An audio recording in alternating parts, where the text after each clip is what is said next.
జై శ్రీమన్నారాయణ. అందరికీ నమస్కారం అండి.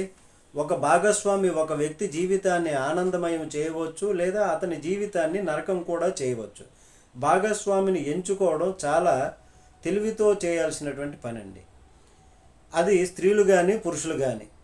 ఎలాంటి భార్యను, ఇప్పుడు భార్యల గురించి ఈ వీడియోలో చెప్పుకుంటున్నాం. ఎలాంటి భార్యను జీవితంలో ఆహ్వానించకూడదో చాణక్యుడు చెప్పిన మాటలు పాటిస్తే ఎప్పుడు కూడా సుఖ సంతోషాలతో ఉంటారు వాళ్ళు.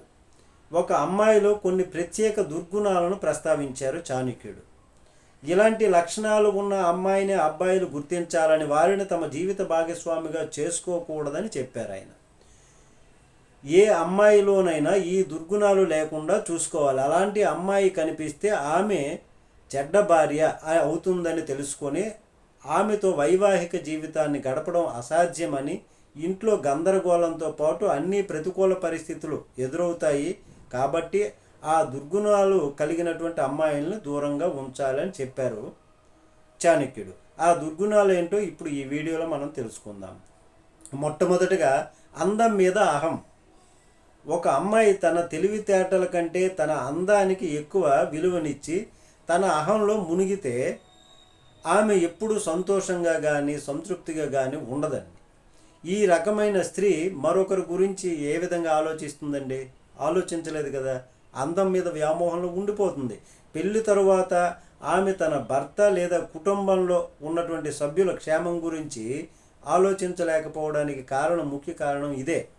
దాని మీద దృష్టి పెట్టలేకపోవడానికి కారణం తన గురించి మాత్రమే ఆలోచిస్తుంది. ఇలాంటి అమ్మాయి ఎప్పుడూ ఆనందాన్ని ఇవ్వదు. ఎందుకంటే కుటుంబాన్ని నడపడానికి, కుటుంబంలో ఉన్నటువంటి సభ్యుల మధ్య సంబంధాలను మెరుగుపరచడానికి ఇతరుల గురించి ఆలోచించడము, తెలివితేటలు ఉపయోగించడము చాలా అవసరం కదండి. ఇది ఇలాంటి అమ్మాయిలకు సాధ్యపడదు.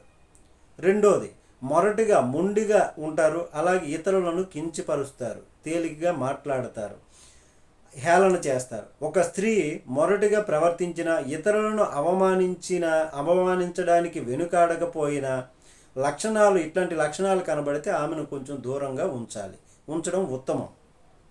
ఇలాంటి అమ్మాయి పెళ్లి తరువాత తన భర్తను, కుటుంబ సభ్యులను కూడా గౌరవించదండి. నోటి నుండి వచ్చిన మాటలు భరించలేం. అట్లాంటి మాటలు ఆడేస్తుంది, చులకన మాటలు ఆడేస్తుంది, లేనిపోని మాటలు ఆడేస్తుంది. కాబట్టి ఇట్లాంటివి ఇంట్లో గొడవలకు దారితీస్తాయి, సంతోషాలను దూరం చేసేస్తాయి. ఇలాంటి స్త్రీ ఎంత మంచివారి అయినా, మంచి కుటుంబం నుంచి వచ్చినా కానీ, మంచి అందం ఉన్నా ఆమెను భాగస్వామిగా చేసుకోకపోవడం చాలా మంచిది. మూడోది, అబద్ధాలు చెప్పే మహిళ. అబద్ధాలు చెప్పేస్తారు. ముఖ్యంగా ఇటువంటి అమ్మాయిలు పచ్చని కాపురాలు కూల్చడానికి కూడా వెనుకాడరు, కూల్చేస్తారు. కాపురాల మధ్య గొడవలు పెట్టడానికి కారణమైపోతారు. ఇది వారి భాగస్వామిని ఇతరులపై రెచ్చగొట్టడానికి ఒక ఆయుధంగా కూడా ఉపయోగించేస్తారండి. తన అబద్ధాల వలన ఎటువంటి ప్రతికూల పరిస్థితులు ఏర్పడతాయో ఆమెకు బాగా తెలుసు. అయినప్పటికీ కూడా ఆమె తన నడవడికను మార్చుకోదు, తన గుణాన్ని మార్చుకోదు. నాది తప్పు లేదు అని అంటుంది. ఆమె తప్పని ఆమెకి తెలుసు, అయినప్పటికీ కూడా తప్పును ఒప్పుకోదు. అలాగని అలవాటును కూడా మార్చుకోదు. కాబట్టి ఇట్లాంటి వారి వలన కూడా ఈ కుటుంబంలో కలహాలు, చింతలు వచ్చేస్తాయండి. వీళ్ళకి కూడా దూరంగా ఉండడం చాలా మంచిది. ఇంకా నాలుగవది, మోసగత్తెలు ఉంటారు. మోసగత్తె అంటే ద్రోహం చేయడం, ఇతరులను తన స్వార్థం కోసం వాడుకోవడం. ఇట్లాంటి వ్యక్తిత్వం కలిగిన అమ్మాయిలు. ఆమె కుటుంబాన్ని ఎప్పుడూ కలిసి మెలిసి ఉంచేలా చేయదు కదండి. ఇట్లాంటి గుణాలు కలిగినటువంటి వాళ్ళు. మోసం చేసే అమ్మాయి నుండి నిజాయితీని ఆశించగలమా? నిజాయితీని ఆశించం. ఒకదాని తర్వాత ఒకటి అబద్ధం, ఇంకో దాని తర్వాత ఇంకొక అబద్ధం, ఇంకో దాని తర్వాత ఇంకొక అబద్ధం. ఆమె మోసం చేస్తున్నానని ఆమెకు తెలుసు. ఆమె మారకపోగా ఇతరులను కూడా నిందించేస్తుంది.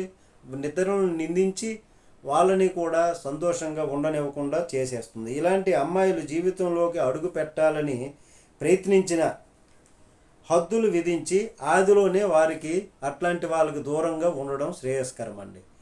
ఈ విధంగా ప్రతి ఒక్కరూ కూడా తెలివిగా ఆలోచించి మీ యొక్క భాగస్వాములను సరిచేసుకోండి.